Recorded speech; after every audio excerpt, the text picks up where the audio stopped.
ఆంధ్రప్రదేశ్‌లో మళ్ళీ ఎన్నికలకు సిద్ధమవుతుందా కూటమి ప్రభుత్వం? ఇవి మున్సిపల్ ఎన్నికలు. వాస్తవానికి ఇప్పటికే మున్సిపల్ ఎన్నికలు గాని, పంచాయతీ ఎన్నికలకు సంబంధించి గాని గడువైతే పూర్తయింది. సర్పంచులు వీళ్ళందరూ ఇప్పటికే రాజీనామాలు కూడా చేస్తున్నారు. ఇటువంటి నేపథ్యంలో ఆగస్టులోపు ఎన్నికలు నిర్వహించాలి అనే దిశగా అడుగులు వేస్తుందట కూటమి ప్రభుత్వం. అయితే ఇప్పుడున్న పరిస్థితుల్లో ఒక పక్క రాజధాని హడావుడి గాని, లేదంటే ఇంకో పక్క ఈ మావిగన్ అంటూ ఆయన ఒక అటెన్షన్ వాతావరణం అటు క్రియేట్ చేసుకుంటున్న నేపథ్యంలో, డైవర్ట్ చేసుకుంటున్న నేపథ్యంలో ఇప్పుడు మున్సిపల్ ఎన్నికల్లో ఎంతవరకు సక్సెస్ సాధించగలుగుతుంది కూటమి ప్రభుత్వం? కానీ సీరియస్‌గా ముందుకెళ్ళాలనుకుంటున్నారు. ఇదే రైట్ టైం అనుకుంటున్నారట. ఆగస్టు లోపు ఎన్నికలు నిర్వహించాలి అనేది. అయితే ఇక్కడ సీఈసీని కూడా ఇప్పుడు కొత్త సీఈసీ కూడా రావాలి. ఎవరొస్తారు, ఏంటి అనేది కూడా ఏం జరగబోతుంది? ఇదే అంశం మీద చర్చించే ప్రయత్నం చేద్దాం. సార్, గతంలో చూసాం మున్సిపల్ ఎన్నికలు గానీ, అప్పట్లో జరిగిన ఈ కార్పొరేషన్ ఎన్నికలు, తర్వాత పంచాయతీ ఎన్నికలు. ఇప్పుడు కూడా వరుసగా అంటే ముందు పట్టణాల్లో కాస్తంత అంటే అర్బన్ ప్రాంతాల్లో ఎక్కువగా పట్టుంది అని చెప్పి టీడీపీ మొదటి నుంచి బలంగా నమ్ముతోంది. అందుకే ముందుగా మున్సిపల్ ఎన్నికల్లోకి వెళ్దామని అనుకుంటున్నారు. ఈ ఎన్నికలను ఒక పరీక్షగా చూడాలా, లేదంటే ఇందులో మరొకసారి ప్రూవ్ చేసుకోవాలని ఏమన్నా అనుకుంటుందా కూటమి? నాకు తెలిసి విజయం వీళ్ళకే మ్యాక్సిమం ఉంటుంది. ఇదివరకు తెలుగుదేశం పార్టీ, అది కాంగ్రెస్ పార్టీ పవర్లో ఉంది రాష్ట్ర విభజన టైంలో. ఆ టైంలో రాష్ట్ర వ్యాప్తంగా చాలా చోట్ల కాంగ్రెస్ పార్టీనే సక్సెస్ అయింది. ఏది అంత గొడవలో. తర్వాత దారుణంగా ఓడిపోయింది ఆంధ్రాలో. కానీ అనేక పంచాయతీలు వీటిలో కాంగ్రెస్ మెజార్టీ సాధించినప్పుడు కార్పొరేషన్స్ ఇవి కూడా గెలుచుకుంది ఆ రోజున. కాబట్టి కాంగ్రెస్ ఇక్కడ తర్వాత మనం 2014లో ఎలక్షన్కి ఇంకా వెళ్ళాలి. ఎందుకంటే 14 స్టార్టింగ్లో చేశాడు కిరణ్ కుమార్ రెడ్డి.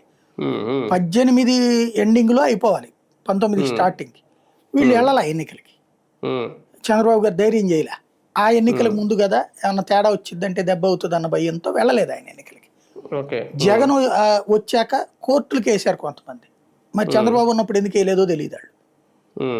అప్పుడు కరోనా టైంలో కూడా ఎన్నికలు జరిగినాయి. ఫస్ట్ కరోనా టైంలో ఎన్నికలు బిగిన్ చేసి ఓడిపోతున్నారు సర్పంచుల ఎన్నికలు అని తెలియగానే వాయిదా వేసేసారు. అప్పుడే కదా జగన్ ఆ కుల ప్రస్తావన ఇదంతా తెచ్చింది ఆనాడు ఉన్నటువంటి ఈయన మీదన. కరోనా కారణంగా వాయిదా వేసిన ఆయన కరోనాలోనే మళ్ళీ ఎలక్షన్ పెట్టాడు. అప్పుడు సెకండ్ వేవ్ లో కాస్త ఆక్సిజన్స్ ప్రాబ్లం అది వచ్చింది చూడండి. ఆ టైంలో ఫస్ట్ వేవ్ లో సక్సెస్ అయ్యాడు జగన్. కాబట్టి అప్పుడు ఎన్నికలు పెట్టలా. అది తగ్గిన టైంలో పెట్టచ్చు కదా, ఎన్నికలు పెట్టలా. మళ్ళీ సెకండ్ వేవ్ వచ్చి ఆ టైంలో ఆక్సిజన్ కొరతలు ఈ ఇబ్బంది పడినటువంటి సందర్భంలోనే ఎన్నికలు పెట్టేశాడు ఆయన. అలాగా గెలిపించడానికి నానా తిప్పలు పడ్డారు పాపం ఆయన. తీరా చూస్తే ఆయన ఆశించింది జరగలేదు అంత చేసినా కూడా. ఏది అంత కరోనా టైంలో అంత ప్రచారం చేశాక కూడా, నెగిటివ్ ప్రచారం చేశాక కూడా ఏకంగా కార్పొరేషన్స్ అన్ని స్వీప్ చేశారు, జిల్లా పరిషత్తులన్నీ స్వీప్ చేశారు. దాని పేరు ఏమంటారు, ఎంపీటీసీ జెడ్పీసీటీసీలో 80% గెలుచుకుంది. మున్సిపాలిటీలు 5 మాత్రమే తెలుగుదేశం, మిగతా 100లో 5 మిగతా అన్ని వాళ్ళే గెలుచుకున్నారు జరిగినాయి. ఇప్పుడు సేమ్ రివర్స్ అవ్వచ్చు.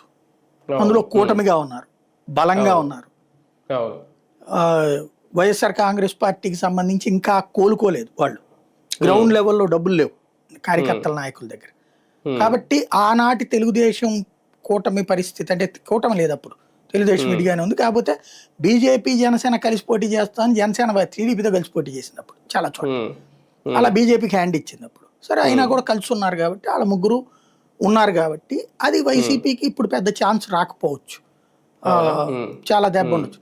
వైసీపీ క్రిందటిసారి వాళ్ళు సాధించిన దానికంటూ 4 ఎక్కువ సాధించిందంటే చాలా పెద్ద చర్చ జరుగుతుంది. సార్, ఇక్కడ ఇంకొక డౌట్ ఏంటంటే ఇప్పుడు 2011 జనాభా లెక్కల ప్రకారమే ఈ ఎన్నికలు నిర్వహించాలనుకుంటున్నారట. అంటే ఇప్పుడు ఆల్రెడీ జనగణన మొదలవుతుంది కాబట్టి అయిన తర్వాత అయితే ఇప్పుడు కూడా కొన్ని వార్డులు డివిజన్లు కూడా పెరుగుతాయి అంటున్నారు. అప్పుడు ఏమన్నా లెక్క మారుతుందనా ఇప్పుడే నిర్వహించాలనుకోవడం? అక్కడ వాస్తవంగా చెప్పాలంటే చంద్రబాబు నాయుడు గారు అధికారంలో ఉన్నారండి. ఆయనకి 5 ఏళ్ళు టర్మ్ ఉంది. 6 నెలల ముందు ఎన్నికలు జరిపారా, అయిపోయాక 3 నెలలకి జరిపారా ఎన్నికలు? అయిపోయాక జరిపితే ఏమవుతుంది, రాష్ట్రపతి పాలన పెట్టాలి. రాష్ట్రపతి పాలన ఎన్నికలకి వెళ్తే ఇరుక్కుపోతారు. అందుకని ముందే పెడతారు కదా ఎన్నికలు. అవసరమైతే రాజీనామా చేసేప్పుడు కేసీఆర్ ముందే పోయాడు కదా, ఇంకో 6 నెలల ముందే. అంటే మామూలు ఎన్నికలు అయితే అలా జరుగుతాయి మీరు చెప్పినట్టు. నేను అనేది మున్సిపాలిటీలు కార్పొరేషన్లు ఎవరు చేయలేదు. అంటే కేంద్ర ప్రభుత్వం ఎట్టయితే రాష్ట్రాల ఎన్నికలు జరపాలో టైంకి, స్థానిక ఎన్నికలు మరి వీళ్ళు టైంకి ఎందుకు జరపలేదు? అప్పుడు అసలు జరపలేదు కదా. అప్పుడు జరపలేదు, ఇప్పుడేమో లేటు. లేటు ఎవడైనా జరిగినాయి ముందే పెట్టాలి కదా. పంచాయతీలు సర్పంచ్లు ఇవన్నీ కూడా అవును ఇప్పుడు స్పెషల్ ఆఫీసర్లను పెట్టి ఎన్నికలు జరుపుతారా? అదే అంటే ఎన్నికల కమిషనరా? అంత భయమా? ఆఫ్టర్ ఆల్ అదే కదా నీలం సహానికి అంత సీన్ ఉండుంటే జగన్ అద్భుతంగా సక్సెస్ అయ్యి ఉండేవాడు. జగన్ నాశనంలో ఆవిడే కీలక పాత్ర. పాప ఆయన తీసుకొచ్చి మళ్ళీ పదవులు ఇచ్చి కూర్చోబెట్టుకున్నాడు అక్కడ. ఆవిడ సీన్ లేదు. డిసెంబర్ లోపు మన సర్వే పూర్తి చేసి మార్చి లోపు ఎన్నికలు నిర్వహించాలని కలెక్టర్లతో మీటింగ్ పెట్టారు అప్పుడు, కానీ ఏం జరగలేదు కదా మరి. అదే అనేది. కాబట్టి ఇక్కడ రాష్ట్ర ప్రభుత్వానికి సంబంధించి ధైర్యం చాలలేదు. ఉమ్, మొన్న ఆ ఎన్నికలు జరిగిన ఊపులో వెళ్ళిపోయి ఉండాలి. ఉమ్, ఇప్పుడు ఏమైందంటే కొంత కన్ఫ్యూజన్లో ఉన్నారు. ఇప్పుడు మళ్ళీ పాజిటివ్ అట్మాస్ఫియర్ క్రియేట్ చేయడానికి వీళ్ళందరూ ఒక ఆర్గనైజ్డ్ ప్లాన్ చేసుకుంటారు. జగన్ని ద్వేషిస్తూ ఇప్పుడు మనం పెట్టేవి ఈ ప్రెస్ కాన్ఫరెన్స్లు, వార్తలు, సోషల్ మీడియా ఇవన్నీ పెట్టుకొచ్చేసేసి ఇక్కడ ఈ ముగ్గురు మధ్యన సమన్వయం ఉందన్నటువంటి కాన్సెప్ట్ని ట్రై చేస్తూ ఇక వెళ్తారు ఎన్నికలకి. ఆగస్టులో ఎన్నికలు పెట్టబోతున్నారు, అదేదో దేశోద్ధరణ చేస్తున్నట్టు ప్రచారం చేస్తున్నారు. లేటు చేసి ఫెయిల్యూర్ని కూడా గొప్పగా ప్రొజెక్ట్ చేయడం పత్రికలకు మన దగ్గరే చేతనవుద్దబ్బా, ఇంకెప్పటికీ రాదు అది. వెర్రితనం ఏంటంటే ఇన్ టైంలో ఎలక్షన్ పెట్టకుండా స్పెషల్ ఆఫీసర్ల పాలన నడుస్తుంది. ఇంతకంటే దరిద్రం ఇంకేమన్నా ఉంటుందా? 164 సీట్లు వచ్చినటువంటి కూటమి ఆఫ్టర్ ఆల్ 11 సీట్లు ప్రతిపక్ష హోదా కూడా లేనటువంటి వైఎస్ఆర్ కాంగ్రెస్ పార్టీకి భయపడి ఎన్నికలు ఇంత ఆలస్యం చేస్తుందా? ఇప్పుడు అట్మాస్ఫియర్ రెడీ చేసుకుని అప్పుడు పెడుతుందా ఎన్నికలు? దాన్ని బట్టి అక్కడ వాళ్ళు అనవసరమైన కంగారు పడుతున్నారని అర్థమవుతుంది కదా. సమన్వయం లోపించింది. ఇప్పుడు ఎన్నికలు పెడితే నాకు తెలిసిన రిజల్ట్ అయితే రివర్స్ అవుతుందే తప్పించి ఏమీ వైసీపీకి ఫేవర్ ఏం కాదు స్థానిక ఎన్నికలు. అవును, తెలివైన వాళ్ళు అయితే మొన్న పెట్టేసి ఉండాల్సింది. ఎందుకు ఆగారు అంటే ఇదే ఆ నీలం సహానికి భయపడి. నీలం సహానికి భయపడ్డం అంటే కేఏ పాలన చూసి భయపడినట్టే. ఎందుకు చేశారో తెలియదు వీళ్ళు.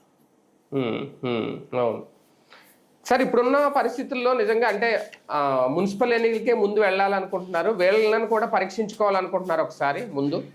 ఏ పరీక్షలు లేవండి, ఓవరాల్గా ఇక్కడ రొటీన్ అదంతా. మున్సిపాలిటీలు, కార్పొరేషన్లు ఎందుకంటే సర్పంచ్ ఎన్నికలకు వచ్చేటప్పటికి సింబల్ ఎన్నికలు కాదు అవి. అవును, అది ఎవరు పెడతారు? అది వాస్తవంగా అయితే ఎన్నికల కమిషనర్ డిసైడ్ చేయాలి. ఇప్పుడు ఎన్నికల కమిషనర్ వీళ్ళ మనిషిని పెట్టుకుంటారు కదా, అప్పుడు కూడా వీళ్ళ మనిషి ఉన్నాడు క్రిందసారి. విచిత్రం ఏంటంటే ఎప్పుడు వీళ్ళ మనిషి ఉన్నప్పుడే ఎన్నికలు పెడుతున్నారు. జగన్ ఉన్నా కూడా వీళ్ళ మనిషి ఉన్నప్పుడే పెట్టారు. ఆయన కావాలని సర్పంచ్ ఎన్నికల ముందు పెట్టాడు. ఆ రోజున అసలు ప్రభుత్వం మాట ఏం లేదు కదా. ఆయన ఇష్టం వచ్చినట్టే నడిపాడు ఆయన. ఇప్పుడు అట్లాగా కాకుండా అందుకని మళ్ళీ తమ మాట వినే మనిషితో పెట్టిస్తారు. అప్పుడు మున్సిపాలిటీలు ముందు పెట్టుకోవడం, కార్పొరేషన్ ముందు పెట్టుకోవడం, ఇదంతా కూడా వీళ్ళ భయం ఏంటంటే సర్పంచ్ ఎన్నికలు అయితే కనుక కొంచెం నెగిటివ్ ఉంటుందని భయపడుతున్నట్టున్నారు. అంటే సర్పంచ్ ఎన్నికలు మాక్సిమం చాలా వరకు కొన్ని ఏకగ్రీవాలు అయిపోతాయి, ఒప్పందాలు. అదే అనేది అంటే వీళ్ళు భయపడుతున్నట్టున్నారు. గ్రామీణ ప్రాంతాల్లో ఏమన్నా వైసీపీకి బలం ఏమన్నా పెరిగిందని ఏమన్నా భయపడుతున్నారు. అంటే లోకల్ లీడర్లు ఏమన్నా ఎదురు తిరిగితే అక్కడ రివర్స్ అవుతుంది తప్ప, లేదంటే మాక్సిమం సజావుగా వెళ్ళిపోతాయి అవి. అంటే సమస్య ఎక్కడ వస్తుందంటే గ్రామీణ ప్రాంతపు ఓటర్ని అంత తొందరగా ఇన్ఫ్లుయెన్స్ చేయలేరు. వీళ్ళు వ్యవసాయం అంత బాగుంది, మీ జీవితాలన్నీ బాగున్నాయి, వెలుగులు మీ జీవితాల్లో వెలుగులు నింపేసాం మేమన్నారు అనుకోండి, ఎక్కువగా ఈ సంక్షేమ పథకాల ఇంపాక్ట్ గ్రౌండ్ లెవెల్ ఎక్కువ ఉంటుంది. ఫీజు రియంబర్స్మెంట్లో, ఆరోగ్యశ్రీలో, లేకపోతే మహిళకి 1500 రూపాయలు ఇట్లాంటివన్నీ 2 ఏళ్లలో పైసా ఇవ్వలేదు కదా. వచ్చే నెలతో 2 ఏళ్ళు అవుతుంది అనుకుంటా ఎలక్షన్ అయ్యి, ఏమి ఇవ్వలేదు కదా.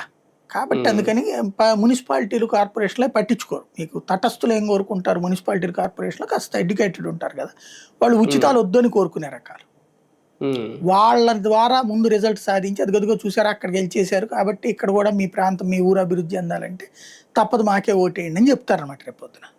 ఈలోపు ఈ రోడ్లు పూర్తి చేస్తారు. నాకు తెలిసి ఎండాకాలం కదా, రోడ్లు తర్వాత కాలువలు పూర్తి ఇవన్నీ చేస్తే అదిగో చూసారా మేము డెవలప్మెంట్ పరుగులు పెట్టిస్తున్నాం అని చెప్పి ముందుకెళ్తారు గ్రామీణ ప్రాంతానికి. కానీ ఒకటిసారి ఇప్పుడున్న పరిస్థితుల్లో ఈ రాజధానికి సంబంధించి అడావుడు నడుస్తోంది. ఒక పక్క జగన్ మీద కూడా ఇందాక మీరు చెప్పినట్టు ఒక క్రిమినల్గా ముద్ర వేసే ప్రయత్నాలు, ఇవన్నీ ఓన్లీ ఈ మున్సిపల్ ఎన్నికల్లో విజయం సాధించడం కోసమేనా? దీనికోసం ఎన్ని ఎత్తులు అవసరమా?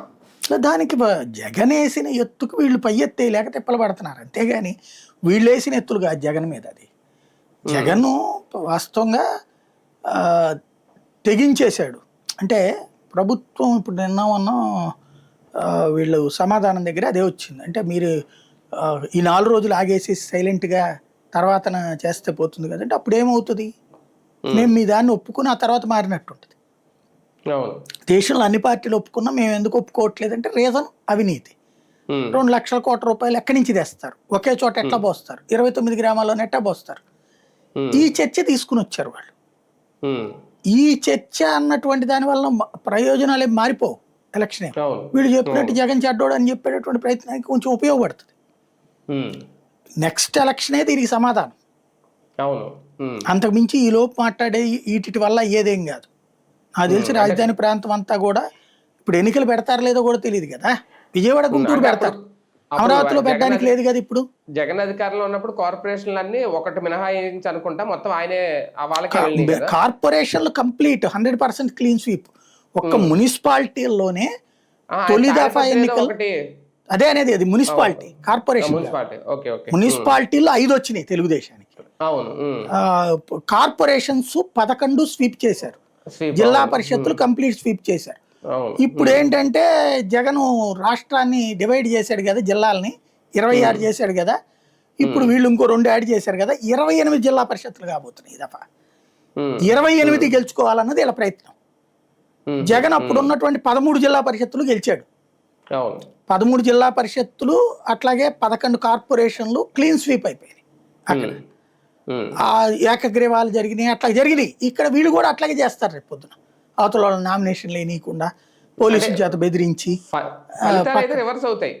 అంతే, సేమ్ రిపీట్ అటు ఇటు అవుతాయి అంతే. ఎవరు అధికారులు ఉంటే వాళ్ళకి అనుకూలంగా ఉంటాయి అంతే అంతే. సార్, ఈసారి బీసీలకు రిజర్వేషన్లు కూడా ఉంటాయి అంటున్నారు. దీనికి సంబంధించిన కమిషన్ కూడా వేశారట, ఆ నివేదిక కూడా తీసుకుంటారట. ఇక్కడ రిజర్వేషన్లతో పాటు ఆ రిజర్వేషన్లు కూటమిలో ఉన్న 3 పార్టీల మధ్య ఏమన్నా సీన్ క్రియేట్ చేస్తాయా? అదేం కాదు, అదొక నాకు తెలిసి ఎన్నికలు కొన్ని రోజులు లేట్ చేయడానికి అది వాడతారంతే.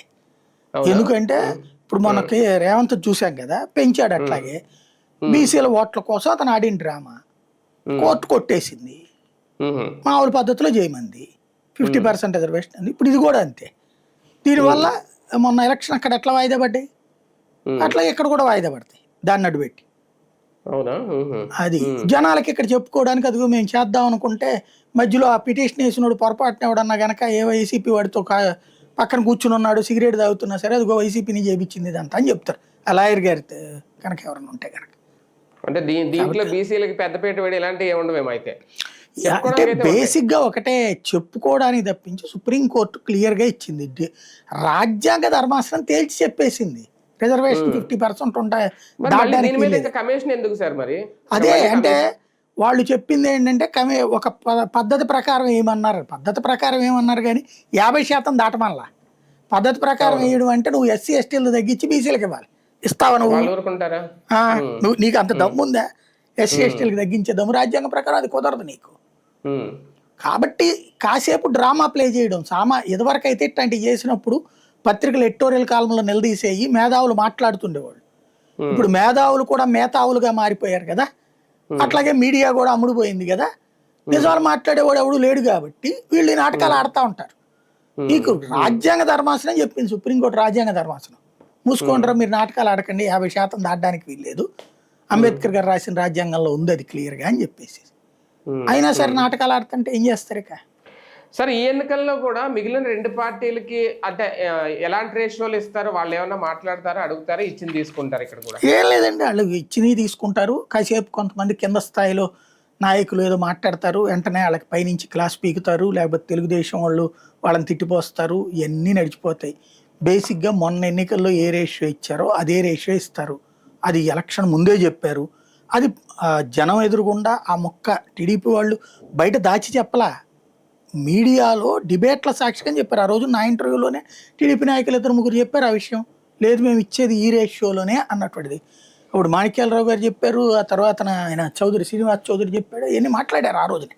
మాకున్న సమాచారం అయితే ఇది టికెట్ల రేషియో అన్నటువంటిది. అదే రేషియోలోనే ఇచ్చారు టికెట్లు, ఆ రేషియోలోనే కంటిన్యూ అయ్యారు ఎమ్మెల్యేలైనా ఎంపీలైనా ఇవన్నీ కూడా. తర్వాత నామినేటెడ్ పోస్టులని ఆ రేషియోలోనే ఇచ్చారు. ఇప్పుడు ఇది కూడా అదే రేషియో, ఆ రోజున ఏ ప్రాతిపదికన అయితే ఇచ్చారో అదే ప్రాతిపదికన ఇస్తారు అంతే. అంతే తప్ప ఏదో ఒక ఒప్పందం రాసుకున్నారు, వీళ్ళు గెలిచిన నియోజకవర్గాల్లో 100% ఇవ్వాలి, మిగిలిన చోట్ల 30% ఇవ్వాలి, అది ఎవరు చెప్పారు? పవన్ కళ్యాణ్ చెప్పాడు అంతే. రైట్. రైట్, చూద్దాం. మొత్తానికి సిఈసి పదవి కాలం ముగిసిన తర్వాతే మున్సిపల్ ఎన్నికలు కానీ, కార్పొరేషన్ ఎన్నికలు కానీ, తర్వాత పంచాయతీ ఎన్నికలు కానీ వరుసగా జరిగే అవకాశం ఉంది అనేది ఎప్పటి నుంచి కసరత్తు అయితే మొదలైంది. మళ్ళీ ఆ ఎన్నికల సెషన్స్ రాబోతున్నాయి, ఎన్నికలు ఎలా ఉండబోతున్నాయి, ఆ ఫేవర్ ఎలా ఉండబోతుంది.